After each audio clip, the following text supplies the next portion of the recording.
Welcome to Rappler. I'm Natasha Gutierrez, and this is Talk Thursday. We are less than a week away from the start of Season 75 of the premier college league in the country, the UAAP. There's much to look forward to this season, one of them being the big question: is Ateneo de Manila men's basketball team going to take home their 5th consecutive title? With me is renowned coach Norman Black, who has led the Ateneo Blue Eagles to 4 championships in a row, to talk about basketball, the UAAP, and sports in general. Welcome to Rappler, Coach. Thank you. Thank you. So what is your mindset coming to the UAAP? All eyes are on Ateneo for the 5-peat. How do you feel? Well, I always feel like basketball is about competition, and no matter what we've done in the past, it's not going to matter much once we start the season. All of the other teams will be out to beat us and to bring us down. So, like we've done in the past, it's going to take a lot of hard work and a little bit of good luck. Hopefully we won't have any injuries to key players, but it's going to take a lot of hard work, just as it's done in the past, to be able to be successful again this year. Is there pressure? Do you feel the pressure? Everybody always asks me that, and yeah, of course. It's just like when I was a player. If you go into a game as a player and you don't feel some pressure, you don't get a little bit nervous, then you're probably not human. So there is a little bit of pressure that goes along with winning and losing. Whenever you're in a situation where you can either win or lose, obviously there's a little bit of pressure. But I always believe that if you prepare well and you get your work in other words, you do your homework, then you have a much better chance of conquering your pressure. Okay. How about the players? Are they dealing with any pressure? How do you help them deal with the pressure? Well, as far as the players are concerned, I'm a little bit fortunate this year that I only lost 3 players from last year, even though they were key players. We lost our point guard in them in Mumford, we lost Kurt Long, and we lost one of our key reserves in Bakon, Austria. So we really have to do something to make up for their losses. But at the same time, everybody else returns. My top 3 scorers return from last year. My 2 leading rebounders return from last year, in Greg Slaughter and Nico Salva. Kiefer Ravenna returns. So we do have a lot of talent coming back this year, which gives us a pretty good chance of trying to do well in this UAAP season. But at the same time, it's always a little bit of nervousness there, a little bit of pressure. Okay. How about the other teams? What can you say about them? Assessments, predictions? Well, my honest opinion, a lot of people ask me about NU because NU did not lose this summer, and of course they're going to be very, very difficult to beat. You can only go by what you see, I always say, and they showed us this past summer that they are for real and they will be a Final Four contender. But the team I'm really, really concerned about right now is UST, mainly because they are in a position that we were in last year. We had almost all of our returning players coming back last year, and UST has that same situation this year. They only lost 1 guy that was a major player for them last year. And a lot of times that's what it takes to really get you over the hump, to have that continuity of the players already knowing the system of the coach, already believing in the system, and just going out there and executing for the coach. So I'm really worried about UST this year. They have a big man in the African, Abdul, who's a very good player. In addition to them, of course, LaSalle is going to be very, very tough this year. They showed during the summer that they have a new coach, they have a new system, but the system's working quite well. FEU is probably one of the favorites, and until somebody can knock them off, we battled them in the last 2 championship series, so until somebody can knock them off, they have to be one of the favorites going into the season, particularly with their guard line. They're very potent at the guard line. And then the other teams like Adamson, UE, UP, they're going to be tough too. Everybody thinks because you win, last year we only lost 1 game, they look at the end result, which is we only lost 1 game. But what they don't realize is that every game was tough. There were no easy games as the UAAP season went on last year. Okay. What is your relationship like with the team? I think a lot of us who watch you, and you're coaching them, we know you're tough, but what is it really like with you and your team? I guess if you were to ask them, they'd probably say I'm more of a father-brother. Okay. Sometimes I can be a father figure in the sense that I do crack the whip sometimes, and because there are certain things I want to get accomplished, certain things I want done in practice. I have very little patience with laziness. I like guys who work hard.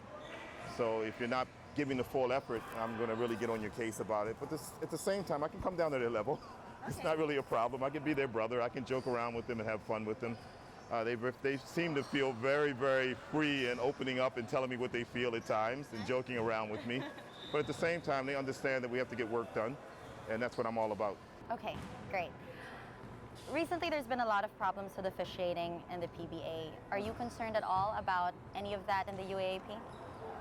Well, I think if you look around the world, Right now, the FIBA championships are going on for the qualifications for the Olympics. You look at the NBA that just finished. Everybody complains about the officials.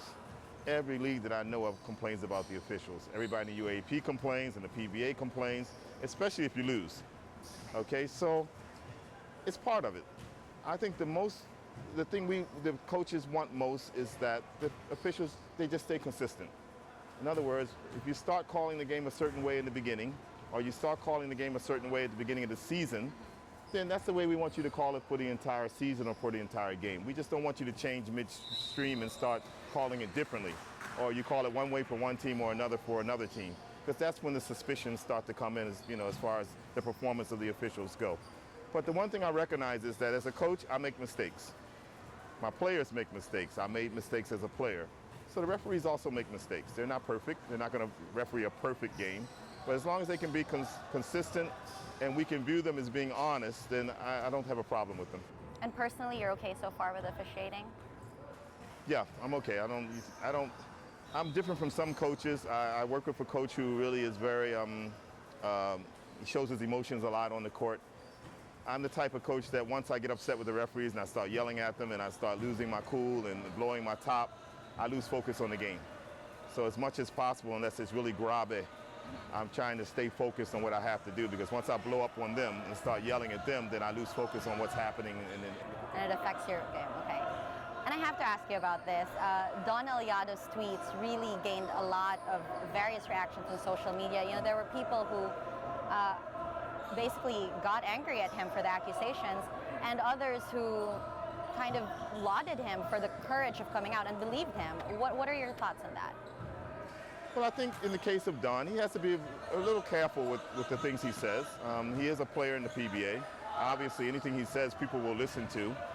And unless you have proof that those things are happening, it's very hard to go out and make accusations like that. Because once you make an accusation as a player or a coach of the PBA, then it's like a blanketed accusation. It brings down everybody, from the commissioner to the team owners to everybody. Everybody starts to believe that everybody's involved in things like that, which we know is not true. So I take it for what it's worth. I mean, he made a statement. He did apologize for making that statement. He said he was a little bit upset because he lost the game. That's why he came out with those accusations. But at the same time, having played in the PBA for 10 years and having coached there for 17 years, I feel like I do have a responsibility to the league, who pretty much fed my family since I've been here in the Philippines, to make sure I'm very constructive and to make sure that whatever statements I make, are positive statements for the league. Otherwise, if I'm going to come out and say something negative, I better have something to back it up with. What do you think the effect has been on the league of his comments? I have no idea. I'm a consultant for Talk and Text, but I don't watch all the games. I don't know how the fans have been reacting to the games, but it's not the first time that people have said things like that, so I'm sure the league will survive. Is there anything they can do right now to kind of maybe fix or lift the spirits of the fans? Well, you're insinuating that there's a problem. The first thing you have to do is recognize where is the problem. And then we have to leave it up to the commissioner to handle those things, because that's his job.